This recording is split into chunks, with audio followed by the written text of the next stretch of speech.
I am Patrick Yoes, National President of Fraternal Order Police. This is the Blue View. Well, Senator Tillis, thank you for joining us today on the Blue View podcast. I appreciate you taking some time of your busy schedule to talk with our members and our listeners and viewers about what's going on in Washington in support of law enforcement. Before we get started, if you could just share with our listeners a little bit about yourself. Born and raised in 9 different states. I landed in North Carolina in 1998, was born in Jacksonville, raised in New Orleans and Nashville, 5 different elementary schools, 3 different junior high schools, 1 high school. And I found out last week, actually, I don't know if you know of the country music singer, rapper Jelly Roll, but I found out last week that he and I actually grew up in the same trailer park in Nashville, Tennessee, about 20 years apart.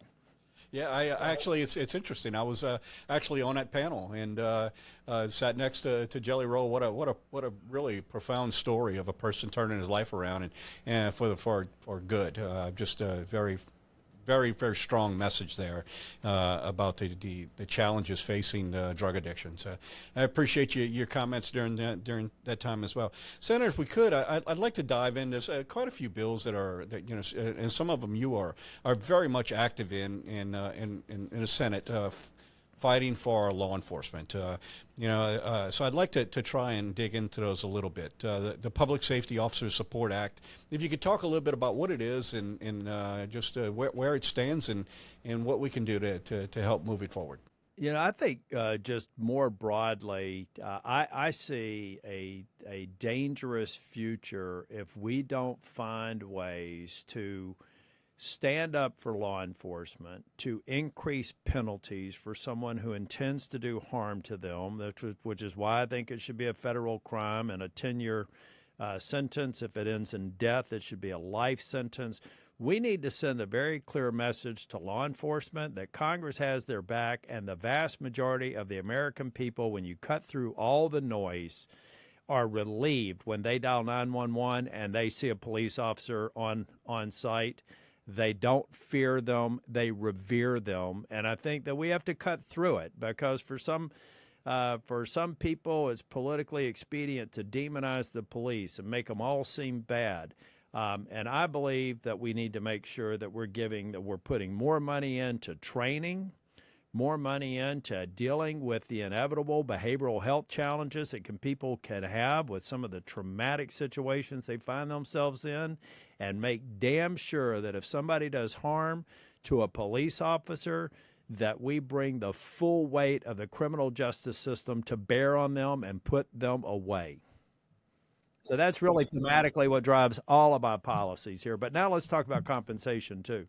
Look, we need to make sure that you've had police leaving jurisdiction.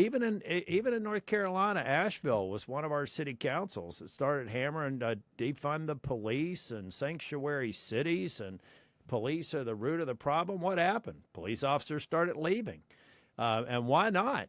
Why not go to a jurisdiction where you are revered, where we hold ceremonies for your service? But where even if we didn't have that, people leaving the profession, going into jobs where they can make a lot more. Most police officers aren't in it for the money. They'd be crazy to enter the profession if it's for the money, because we know we'll never pay them enough. But we need to pay them enough. And we also need to make sure that after they've served and it's time for them to retire, that they have a pension that is commensurate with their sacrifice. And I think we're falling short there too, which is why I'm supporting any sort of policies that make this an economically attractive job. But I know it's not the primary reasons people become police officers. They come because they're driven to serve. Senator, and we certainly appreciate all of your support for law enforcement. There's a number of bills that you're a part of and that we're very happy to support as well. And thank you for that support. You did a segue into it, and it's one of the things that I wanted to talk to you about. So I'll jump ahead to that one right now. The Protect and Serve Act. We look at law enforcement officers across this country, and we see a trend. The Fraternal Order Police has been keeping data of the amount of law enforcement officers that were shot in the line of duty. We've been keeping that data since around 2018. We do it through a federal grant through the Department of Justice. And since we started collecting that data, we have never seen a more dangerous time than we are right now. After last year, we had hoped COVID and all of the unrest that occurred during that time, we hoped that we had reached a high mark. But this in 2023, we hit records that far broke anything that we did before. We're showing a much more dangerous time for law enforcement. There are a lot of factors with it. There are 378 officers were shot in the line of duty last year alone, and it's kind of really mind-boggling to consider. If we had any other class of employees in the United States that had anywhere even close, even just a small handful of these numbers, we would probably be having congressional hearings and taking some action to recognize this as a trend attacking workers in America, a certain class of workers in America. And yet we have empirical data to show that 378 officers were shot in the line of duty last year, and a very high percentage of that were ambush attack of law enforcement officers. The Protect and Serve Act would give law enforcement officer, or give the federal government an opportunity in certain circumstances to do federal charges having to do with the attack of law enforcement officers for simply because of the work that we do. Can you talk a little bit about, in the Senate side, what are our hurdles? Why are we running into trouble passing something that seems to be such common sense that would have given so much more consideration to any other profession? It's amazing to me that this isn't a bill that we couldn't pass through unanimous consent. And in fact, what I'm likely to do to prove the point is find out who is it that really is such a coward from the far left that they would be willing to come to the floor and oppose. Unanimous consent means I go down to the floor and I ask for a unanimous consent of the body to pass this bill. I want to see who's against it. And I think we're going to have to do that. Look, the Democrat, I don't want to be political. I think most people know that I try to reach compromise and I've got a bipartisan track record. But when you have Act Blue, which is the aggregator, the Republicans have a platform called Win Red. If you go to Act Blue today and you Google, or if you go on Google or your favorite search engine and put in Act Blue, all cops are bastards, you're going to go to a website, which is the Democrats' aggregation. This is how they get mass contributions, small dollar contributions. There's a subpage there called All Cops Are Bastards, promoting a 13.12 mile run, because 1312 translates into ABAC, which translates into All Cops Are Bastards. They're raising money, hundreds of thousands of dollars. The Democratic Party is condoning. I've said this multiple times in committee, saying, guys, if you really believe this, can you at least go to your fundraising engine and tell them that this is not appropriate? And yet it's still there. It was there at least last week. So that's that mentality, right? And so they're going to say, well, we can't do this because it looks like we're soft on law enforcement. My God, everybody has to know that not all police officers are angels. You have some that are convicted of crimes, and rightly so, and have to answer to the justice system. The vast majority are. But when you say all, you mean all. And you've got an element of the liberal progressive movement that really, their ultimate goal is to make this an unsafe job and to get people to ultimately not pursue their career. We have to call it for what it is. And that's why I think the Protect and Serve Act and things that are going to force these legislators to pick a side is very important. Senator, we went through a period of time where there was a big movement to defund law enforcement, but that is shifted. It went from defunding law enforcement to make it an unattractive for law enforcement officers to step up and take this profession. This next wave of law enforcement officers that will help define the future of law enforcement. The very powers that we have as a law enforcement officer is directly related to that trust within the community. The problem is that trust has been eroded by some who are really more interested in a problem than they are any type of solution. We really want to be part of our communities. We are part of our communities. So that statement, as you're saying, there are some 800,000 men and women who show up every single day in communities across this country and make a profound difference in the lives of the people they serve. Well, I will tell you, anecdotally, I found back when defund the police was in vogue, I think what they found out is the vast majority of Americans didn't like that product. So they became more sophisticated, and they're trying to find another way to attack them, but they still want the same end goal. And they really do want to take a very, very important part of having a civil society out of the equation. We don't live in a society where everyone is angels. I mean, I just had a meeting yesterday with retailers. This organized retail theft. I'm always humored by these news reports of mostly peaceful protest when you have burning buildings in the background. We have to educate the American people on the importance, the vital importance of civil society. Is the foundation of that is law and order. Enforcement of law and order, ensuring law and order, is the primary goal of law enforcement. If we lose that, we lose America. I mean, we are a great nation because we are a nation of laws, and there are some people that want to erode that foundation. And when you kick a leg out of that table, it falls. And law enforcement is the bedrock. Law and order is the bedrock of what made the United States the most exceptional nation on earth. Yeah, Senator, if you look at cities across this country, we went through a period of time where, in the name of police reform, social injustice, we enacted a lot of rules and a lot of policies and procedures that really were detrimental to the quality of life within communities. You mentioned about the retail theft. What we've done in a lot of cities across this country is create financial deserts, food deserts within major cities because the crime level has gotten so high, businesses are moving out of it. Really, the quality of life of these communities are a number of factors. Law enforcement is probably the bedrock of it. But when you look at all of these other, factors that are important to quality of community, they're leaving. We're not serving the people that we're elected and hired to do. We're creating some bigger problems, and I'm very happy to say that it's obvious across this country. We see cities reversing course. They recognize that some of these steps were a bridge too far, and recognizing that they had the adverse effect. Some others are still struggling, trying to figure that out. And the end result is we're seeing in those places a great disservice to the people that we serve. The quality. Oh, of you're life. seeing it. And when I was in San Francisco, I went to Dianne Feinstein's funeral. I was in San Francisco. I really get bored talking with dignitaries, so I stepped out of the green room and I ran into a sheriff's deputy and started talking with him. And I said, man, it looks like they've really cleaned the place up, for the funeral. They cleaned up downtown San Francisco. He said, it'll be back to normal in a couple of days.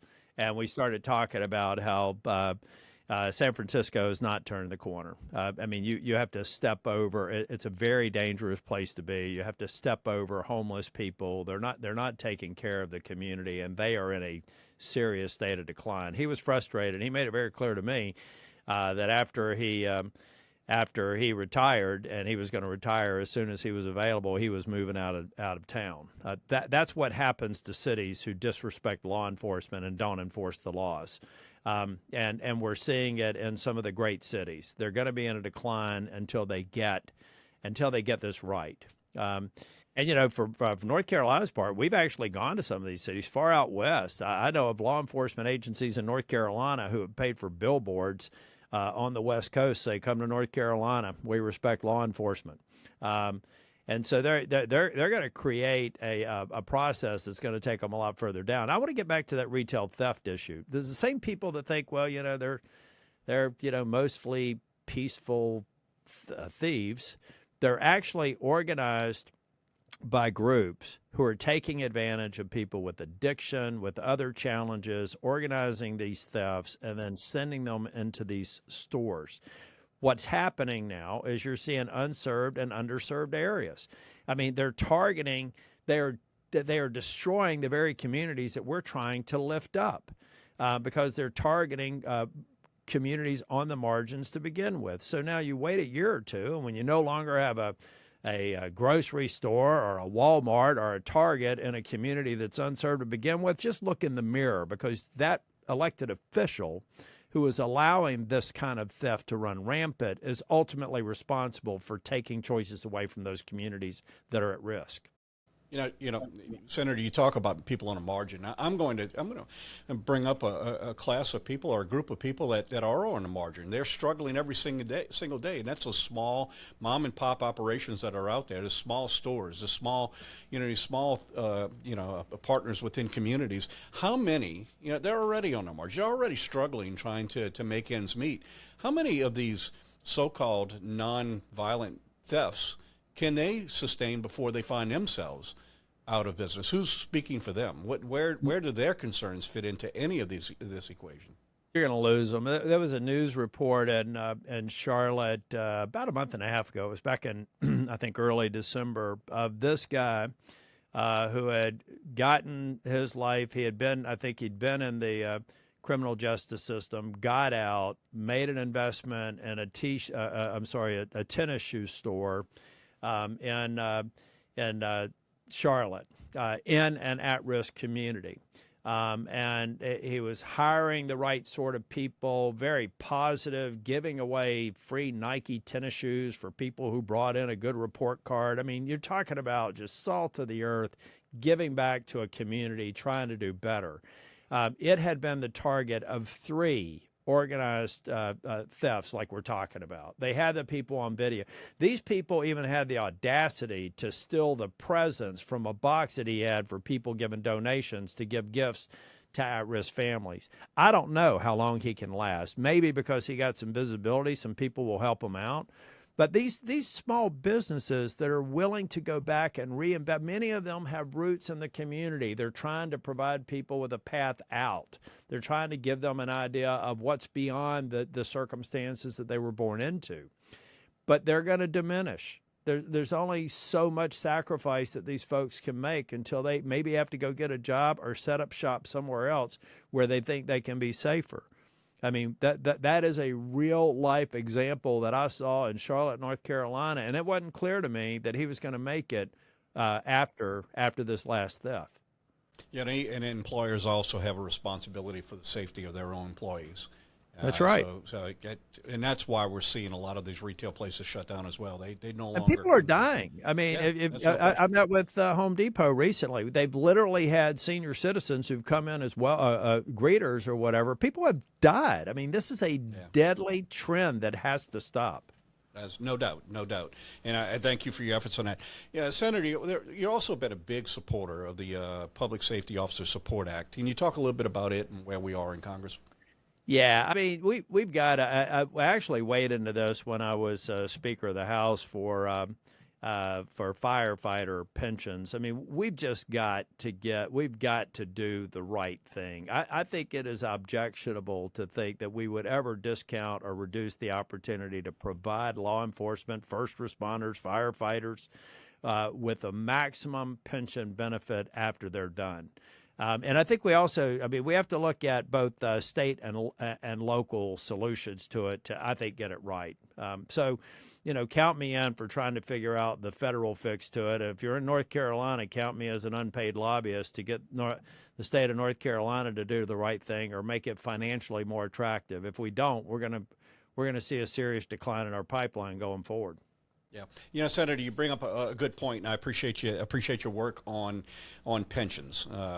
But there's definitely an inequity that exists, and it has existed for 40 years. It's something that Fraternal Order Police rates as our number one priority, something we're fighting, and finally have gotten some movement in the House. We finally got a hearing in the House, and that is the repeal of windfall elimination government pension offset. The Senate companion to that is Senate 597, something that we're hoping. There are right now 50 co-sponsors of that bill in the Senate. We know that we need to get a little bit more to get closer to get it to a vote, but in essence, just for anyone who's tuning in and questioning, not really sure what windfall elimination government pension offset is. Basically, it's a formula that was applied some 40 years ago, and I think at that time, since it really hadn't affected those that were going to ultimately pay this price, there wasn't a whole lot of groundswell with it. But what it basically does is says that if you receive a public pension of which you paid into and you earned. And you also paid into your points for Social Security, and you earn that benefit as well because you're receiving these two sources of income. They will reduce it by 60%. It's absolutely unfair. Well, I mean, it's got to be aligned with for people who have a a defined, you have a defined benefit programs. They're less common now than defined contribution. But in the private sector, you would have that offset. It's not fair to have it for law enforcement. Look, I'm going to tell you, if you take the same scheme that's applied here, if you're in the private sector, none of this applies to you. You can make as much money as you want. You could pay into investment funds and never have a problem with it. But because you're a public employee, because you chose to be a public servant, you're being affected by this, and it's simply not fair. If you take this same scheme and applied it to a money market manager or a pension system, Congress would refer to it, the Senate, the House would refer to it by any number of criminal statutes that they have enacted. They wouldn't call it a windfall elimination. They wouldn't call it an offset. They would call it by those criminal statutes. Yet for 40 years, public employees have taken it on the chin. And there's not a person in Washington who'll tell you that it's fair, but yeah, I don't know why we can't fix this, recognize it. Well, I think a part of when it ultimately gets, I think you have a lot of people that are sympathetic.